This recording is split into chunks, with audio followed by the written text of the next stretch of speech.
Capítulo 9. A história da tartaruga falsa. Você não pode imaginar como estou contente de vê-la de novo, minha querida, disse a duquesa enquanto enfiava o braço afetuosamente no de Alice, e as duas saíam caminhando juntas. Alice ficou muito feliz por encontrá-la bem-humorada e pensou consigo mesma que talvez fosse apenas a pimenta que a deixara tão selvagem naquele encontro na cozinha. Quando eu for uma duquesa, pensou consigo mesma, embora num tom não muito esperançoso, não vou ter nenhuma pimenta na minha cozinha. A sopa pode dispensar pimenta. Talvez seja a pimenta que deixa as pessoas esquentadas. Continuou muito satisfeita por ter descoberto um novo tipo de regra. E o vinagre que as deixa azedas. E a camomila que as deixa amargas. E os doces e as balas que deixam as crianças dóceis. Só queria que as pessoas soubessem disso, pois então não seriam tão mesquinhas com os doces. A essa altura, ela tinha esquecido completamente a duquesa e ficou um pouco surpresa quando ouviu a sua voz perto do ouvido. Você está pensando em alguma coisa, minha querida? E por isso se esquece de falar? Não posso lhe dizer imediatamente qual é a moral disso, mas vou me lembrar daqui a pouco. Talvez não tenha uma moral, Alice se arriscou a observar. Ora, ora, criança, disse a duquesa, tudo tem uma moral, é apenas uma questão de encontrá-la. E ela se comprimiu mais para perto de Alice enquanto falava. Alice não gostou muito de a duquesa se chegar assim tão perto dela. Primeiro, porque a duquesa era muito feia, e segundo, porque ela tinha a altura exata para apoiar o queixo no ombro de Alice, e era um queixo incomodamente pontudo. Entretanto, como não gostava de ser rude, Alice suportou a situação da melhor forma possível. O jogo está um pouco melhor agora, disse para não deixar morrer a conversa. É verdade, disse a duquesa, e a moral disso é o amor que faz o mundo girar. Alguém disse, sussurrou Alice, que ele gira porque cada um cuida dos seus interesses. Ah, bem, é mais ou menos a mesma coisa, disse a duquesa, enfiando o pequeno queixo pontudo no ombro de Alice, enquanto acrescentava. E a moral disso é: tome conta do sentido e os sons tomarão conta de si mesmos. Como ela gosta de achar moral em tudo, pensou Alice consigo mesma. Imagino que você está se perguntando por que é que não põe o braço ao redor da sua cintura, disse a duquesa, depois de uma pausa. A razão é que estou em dúvida sobre o temperamento do seu flamingo. Devo tentar a experiência? Ele pode picar, respondeu Alice cautelosamente, sem nenhuma vontade de ver a experiência posta em prática. É verdade, disse a duquesa. Os flamingos e a mostarda são picantes. E a moral disso é: pássaros da mesma plumagem andam em bando. Só que mostarda não é um pássaro, observou Alice. Certa, como de costume, disse a duquesa. Como você sabe se expressar com clareza? Acho que mostarda é um mineral, disse Alice. Certamente, disse a duquesa, que parecia pronta a concordar com tudo o que Alice dizia. Há uma grande mina de mostarda aqui por perto, e a moral disso é: quanto mais mina para o meu lado, menos sobra para o seu. Oh, agora sei, exclamou Alice, que não tinha prestado atenção a esse último comentário. É um vegetal. Não parece vegetal, mas é. Concordo plenamente com você, disse a duquesa. E a moral disso é: seja o que parece ser. Ou se você quer que eu fale de forma mais simples, nunca imagine que você não é senão o que poderia parecer aos outros que o que você foi ou poderia ter sido não era senão o que você tinha sido que lhes teria parecido diferente. Acho que entenderia isso melhor, disse Alice muito polidamente, se eu ouvisse por escrito. Não consigo acompanhar muito bem o sentido assim de ouvido. Isso não é nada perto do que eu poderia dizer se quisesse, respondeu a duquesa num tom satisfeito. Por favor, não se dê ao trabalho de dizer nenhuma outra frase ainda mais comprida, disse Alice. Oh, não é trabalho nenhum, disse a duquesa. Eu lhe dou de presente tudo o que disse até agora. Um presente barato, pensou Alice. Ainda bem que as pessoas não dão presentes de aniversário desse tipo. Mas ela não se arriscou a falar em voz alta. Pensando de novo? Perguntou a duquesa, com outra pontada do pequeno queixo agudo. Tenho direito de pensar, disse Alice rispidamente, pois ela estava começando a ficar um pouco preocupada. Tanto quanto os porcos têm o direito de voar, disse a duquesa, e a M. Mas nesse momento, para a grande surpresa de Alice, a voz da duquesa morreu bem no meio de sua palavra favorita, moral, e o braço, que estava enlaçado no dela, começou a tremer.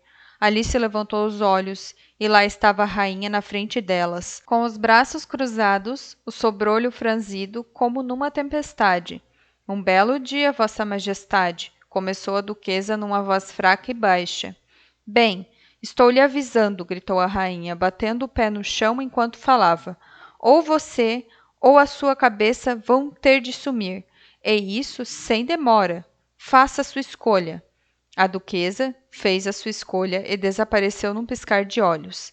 Vamos continuar a jogar, a rainha disse para Alice, que estava muito assustada para dizer qualquer coisa, mas lentamente a seguiu de volta ao campo de croquet. Os outros convidados tinham se aproveitado da ausência da rainha e estavam descansando na sombra. Entretanto, assim que a viram, voltaram ligeiro ao jogo, a rainha simplesmente observando que a demora de 1 minuto lhes custaria a vida. Durante todo o jogo, a rainha nunca parava de brigar com os outros jogadores, gritando: cortem a cabeça dele ou cortem a cabeça dela. Aqueles a quem ela condenava à morte eram detidos pelos soldados, que tinham de deixar de ser arcos, por isso, depois de mais ou menos meia hora. Já não havia arcos à vista, e todos os jogadores, exceto o rei, a rainha e Alice, estavam presos e sob pena de morte. Então a rainha parou de jogar totalmente sem fôlego e disse para Alice: Você já viu a tartaruga falsa? Não, disse Alice. Nem sei o que é uma tartaruga falsa. É aquilo de que é feita a falsa sopa de tartaruga, disse a rainha. Nunca vi nem ouvi falar, disse Alice. Vamos então, disse a rainha, e ela vai lhe contar a sua história. Enquanto saíam caminhando juntas, Alice ouviu o rei dizer em voz baixa para o grupo em geral: Estão todos perdoados. Ora, isso é uma boa coisa, disse para si mesma. Pois ficara muito triste com o número de execuções que a rainha tinha ordenado. Logo encontraram um grifo, profundamente adormecido ao sol. Se vocês não sabem o que é um grifo, vejam o desenho. Levante-se, preguiçoso, disse a rainha, e leve esta jovem dama para conhecer a tartaruga falsa e ouvir a sua história. Tenho de voltar para cuidar de algumas execuções que ordenei. E ela se afastou, deixando Alice sozinha com o grifo. Alice não gostou muito da aparência da criatura, mas afinal achou que não seria menos seguro ficar a seu lado do que acompanhar a selvagem rainha. Por isso ela esperou. O grifo sentou-se e esfregou os olhos. Depois ficou olhando para a rainha até ela desaparecer de vista. Então deu uma risadinha. Divertido, disse o grifo, meio para si mesmo, meio para Alice. O que é divertido? Disse Alice. Ora, ela? Disse o grifo. É tudo fantasia dela. Eles nunca executam ninguém, sabe? Vamos. Todo mundo diz vamos por aqui, pensou Alice, enquanto o seguia lentamente. Nunca me deram tantas ordens em toda a minha vida. Nunca. Não tinham andado muito, quando viram a tartaruga falsa à distância, sentada, triste e solitária, numa pequena saliência de rocha. E quando chegaram mais perto, Alice a ouviu suspirar, como se o coração fosse se partir aos pedaços. Sentiu muita pena dela. Qual é a sua tristeza? Perguntou ao grifo. E o grifo respondeu, mais ou menos com as palavras de antes. É tudo fantasia dela. Ela não tem nenhuma tristeza. Vamos. Assim, eles se aproximaram da tartaruga falsa, que olhou para eles com os grandes olhos cheios de lágrimas, mas nada disse. Esta jovem dama aqui, disse o grifo, quer conhecer a sua história. Vou lhe contar a minha história, disse a tartaruga falsa, num tom grave e abafado. Sentem-se, vocês dois, e não digam nada enquanto eu não tiver terminado.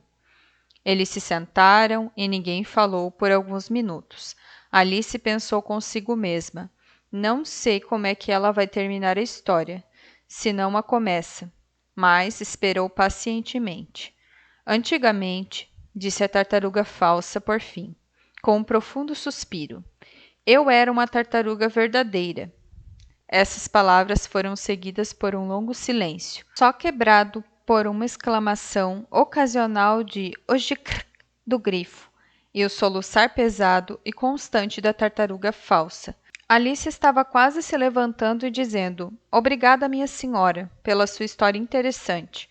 Mas ela não pôde deixar de pensar que devia haver mais alguma coisa, por isso ficou sentada bem quieta e nada disse.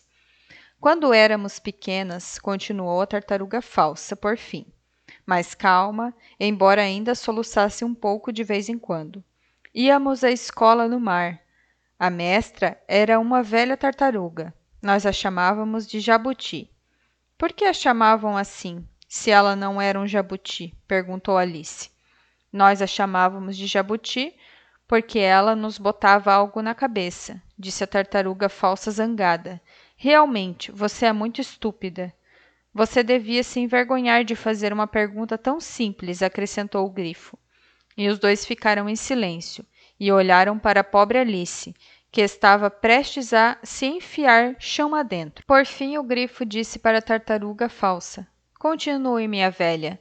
Não leve o dia todo para contar a sua história."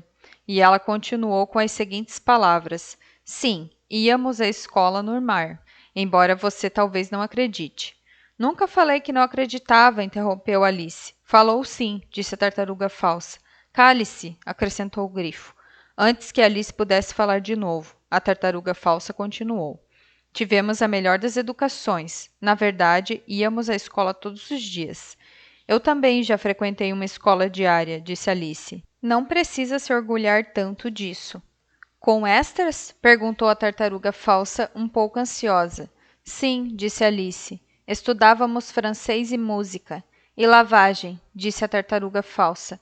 "Claro que não", disse Alice indignada. "Ah, então a sua escola não era realmente boa", disse a tartaruga falsa num tom de grande alívio. "Na nossa, eles tinham no final do boletim francês, música e lavagem, extra." "Vocês não deviam precisar muito disso", disse Alice. "Vivendo no fundo do mar?" "Eu não tinha os meios para fazer esse curso", disse a tartaruga falsa com um suspiro. "Só fiz o curso regular." "E qual era o curso regular?" perguntou Alice. "Lerdear e esquivar, para início de conversa", respondeu a tartaruga falsa, "e depois os diferentes ramos da aritmética: ambição, distração, amiudação e derrisão." "Nunca ouvi falar de amiudação", Alice se arriscou a dizer. "O que é?" O grifo levantou as duas patas surpreso. "Nunca ouvi falar de amiudar", exclamou. "Você sabe o que significa agrandar, não?" "Sim", disse Alice em tom de dúvida. "Significa tornar algo maior." "Bem, nesse caso", continuou o grifo, "se você não sabe o que é a amiudação, você é uma pateta." Alice não se sentiu com coragem de fazer mais perguntas. Por isso virou-se para a tartaruga falsa e disse: "O que mais vocês tinham de aprender?" "Ele ensinava a latir o riso e a gretar a mágoa. É o que diziam." Ensinava sim", disse o grifo, suspirando por sua vez. E ambas as criaturas esconderam as faces nas patas. "E quantas horas de aula por dia vocês tinham nesses cursos?" disse Alice com pressa de mudar de assunto. 10 horas no primeiro dia", disse a tartaruga falsa. 9 no dia seguinte e assim por diante.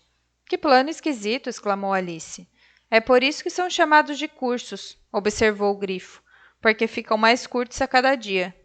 Essa era uma ideia completamente nova para Alice, e ela refletiu um pouco antes de fazer o seu próximo comentário.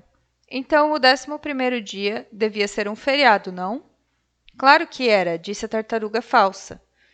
"E como é que faziam com o 12º?" continuou Alice curiosa. "Já chega de falar sobre cursos", interrompeu o grifo num tom muito decidido. "Agora, conte-lhe sobre os jogos."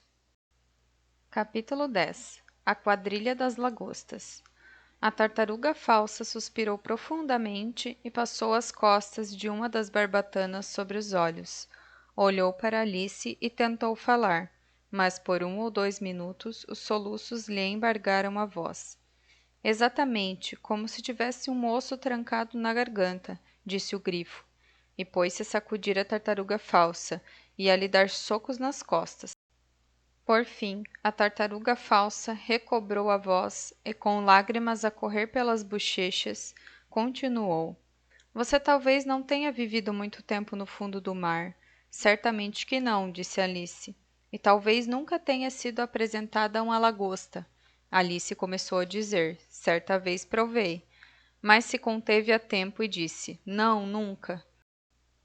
Por isso, não pode fazer ideia do encanto que é a quadrilha das lagostas. Não faço ideia, realmente, disse Alice. Que espécie de dança é essa? Ora, disse o grifo, você primeiro forma uma linha ao longo da praia. 2 linhas, gritou a tartaruga falsa. Focas, tartarugas, salmões e assim por diante, depois de ter tirado todas as águas-vivas do caminho. O que geralmente leva algum tempo, interrompeu o grifo. Você avança 2 passos, cada um formando par com uma lagosta, gritou o grifo. Claro, disse a tartaruga falsa. Avança 2 passos, vira-se para a parceira. Troca de lagosta e recua na mesma ordem, continuou o grifo. Então sabe, continuou a tartaruga falsa. Você atira a lagosta, gritou o grifo, com um salto no ar. O mais longe possível no mar. Nada atrás dela, gritou o grifo. Dá um salto mortal no mar, bradou a tartaruga falsa, fazendo loucas cabriolas. Troca de lagosta de novo, berrou o grifo com o seu tom mais agudo. Volta para a praia de novo, e essa é a primeira figura, disse a tartaruga falsa, baixando de repente o tom de sua voz. E as 2 criaturas que tinham pulado como loucas durante todo esse tempo, sentaram-se de novo muito tristes e caladas e olharam para Alice. Deve ser uma dança muito bonita, disse Alice timidamente. Você gostaria de ver um pouco da dança? Disse a tartaruga falsa. Com muito prazer, disse Alice. Bem, vamos tentar fazer a primeira figura, disse a tartaruga falsa para o grifo. Podemos dançar sem as lagostas, sabe? Qual de nós 2 vai cantar? Oh, você canta, disse o grifo. Esqueci a letra. Assim começaram a dançar solenemente, dando voltas e mais voltas ao redor de Alice, pisando de vez em quando no seu pé quando passavam perto demais, e balançando as patas dianteiras para marcar o compasso, enquanto a tartaruga falsa cantava muito lenta e tristemente a seguinte canção. Disse a branquinha ao caracol: Vê se apressa esse passo.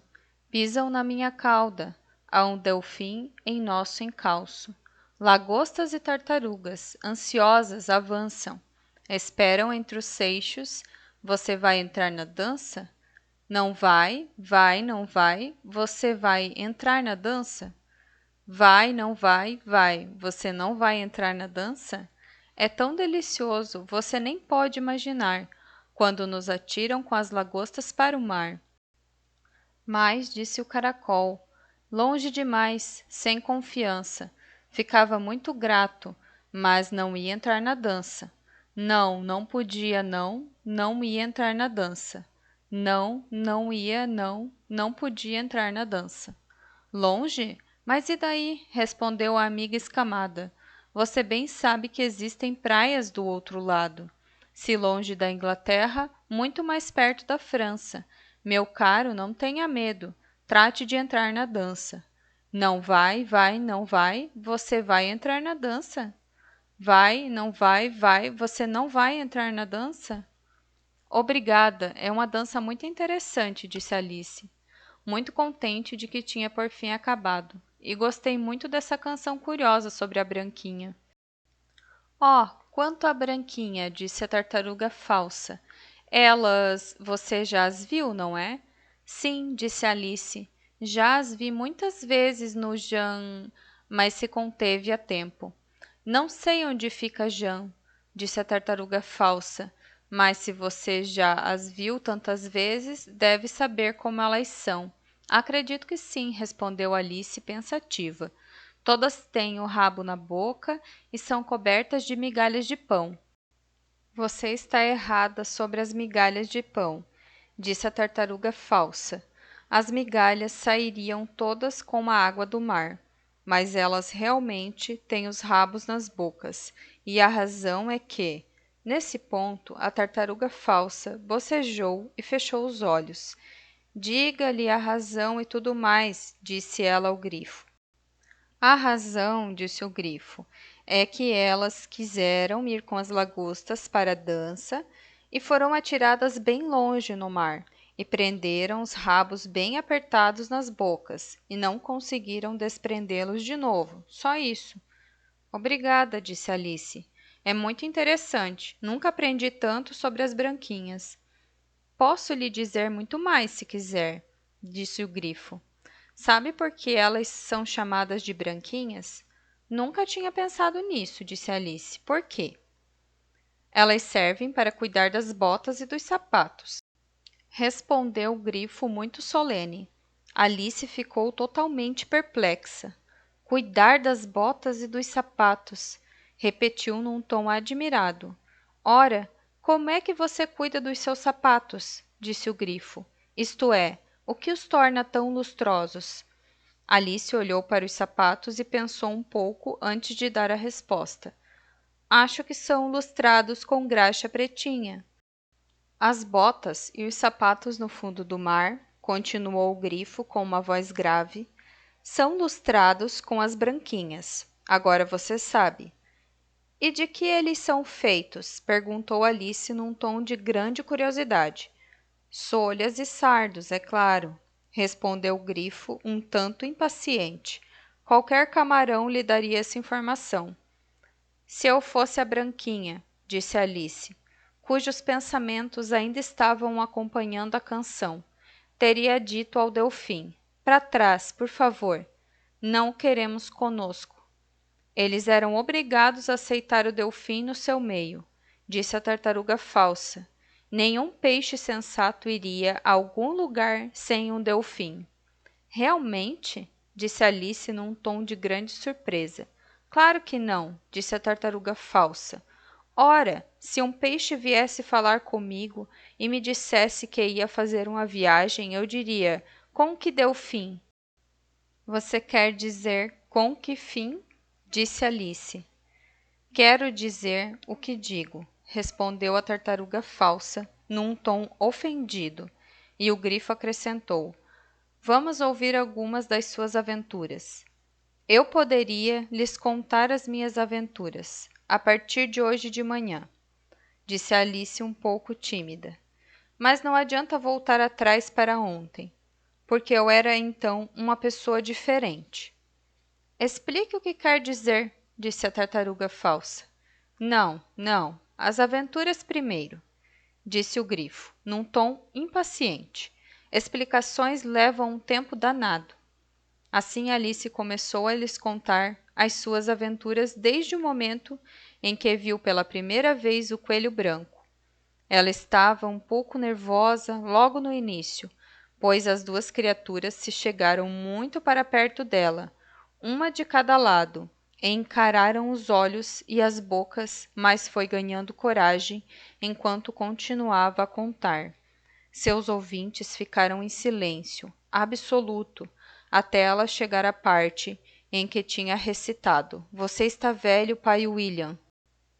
Para a lagarta. E as palavras saíram todas diferentes. A tartaruga falsa deu um longo suspiro e disse: Isso é muito esquisito. Mais esquisito impossível, disse o grifo. Saiu tudo diferente, repetiu a tartaruga falsa pensativa. Gostaria de ouvi-la recitar alguma coisa agora. Diga-lhe para começar. Olhou para o grifo, como se achasse que ele tinha alguma autoridade sobre Alice. Levante-se e recite. É a voz do vagabundo, disse o grifo. Como as criaturas me dão ordens e me fazem repetir as lições, pensou Alice. Bem que eu poderia estar logo na escola. Entretanto, levantou-se e começou a recitar o poema. Mas a sua cabeça estava tão cheia da quadrilha das lagostas que ela mal sabia o que estava dizendo, e as palavras saíram realmente muito esquisitas. É a voz da lagosta. Eu a ouvi declarar: Queimada! É com açúcar que eu vou me empoar. O pato com a pena, ela com o nariz. Põem os pés para fora, dão aos botões verniz. Sobre a areia seca, parece um sabiá, e se permite do tubarão desdenhar. Mas a maré subindo, os tubarões chegando, sua voz é um tremido, tímido som brando. Isso é diferente do que eu costumava recitar quando era criança, disse o grifo. Bem, eu nunca ouvi esses versos antes, disse a tartaruga falsa, mas parecem uma grande asneira. Alice nada disse. Ela tinha se sentado com a face nas mãos, pensando se alguma coisa iria voltar ao normal. Eu gostaria que o poema fosse explicado, disse a tartaruga falsa. Ela não sabe explicá-lo, disse o grifo apressadamente. Continue com o próximo verso. Mas e que me diz dos pés? Insistiu a tartaruga falsa. Como é que ela podia pôr os pés para fora com o nariz? É a primeira posição da dança, disse Alice, mas ela estava terrivelmente perplexa com tudo e queria muito mudar de assunto. Continue com o próximo verso, repetiu o grifo. Começa com vi pelo canto do olho ao cruzar o jardim. Alice não ousou desobedecer, embora tivesse certeza de que sairia tudo errado, e continuou com uma voz trêmula. Vi pelo canto do olho, ao cruzar o jardim, pantera e coruja a dividir um festim. Crosta, molho, recheio, a pantera tirava. Além do prato, a coruja nada restava. Terminando a torta, quase como um favor, a coruja em seu bolso a colher enfiou. A pantera pegou garfo e faca, rosnando, e acabou o banquete. De que adianta repetir todas essas asneiras? Interrompeu a tartaruga falsa. Se você não explica enquanto fala. É de longe a coisa mais confusa que eu já escutei. Sim, acho melhor deixar isso de lado, disse o grifo. E Alice ficou muito feliz em concordar. Vamos tentar outra figura da quadrilha das lagostas? Continuou o grifo. Ou você gostaria que a tartaruga falsa lhe cantasse outra canção? Oh, uma canção, por favor, se a tartaruga falsa fizesse o favor. Respondeu Alice com tanta ansiedade que o grifo disse num tom um tanto ofendido. Gosto não se discute. Cante a sopa de tartaruga, minha velha. A tartaruga falsa suspirou profundamente e, numa voz entrecortada por soluços, começou a cantar o seguinte: sopa gostosa, tão verde e fina, na fumegante terrina, tudo pela cozinha gostosa. Sopa da noite, sopa deliciosa. Sopa da noite, sopa deliciosa. Sopa deliciosa. Sopa deliciosa. Sopa da noite. Sopa deliciosa. Sopa gostosa. Quem quer pescado? Caça ou um outro bocado? Quem não daria todo o haver pra só 2 dedos de sopa ter? Pra só 2 dedos de sopa ter. Sopa deliciosa. Sopa deliciosa. Sopa da noite. Sopa deliciosa. O refrão de novo, gritou o grifo, e a tartaruga falsa tinha começado a repeti-lo, quando se escutou à distância o grito de o julgamento vai começar.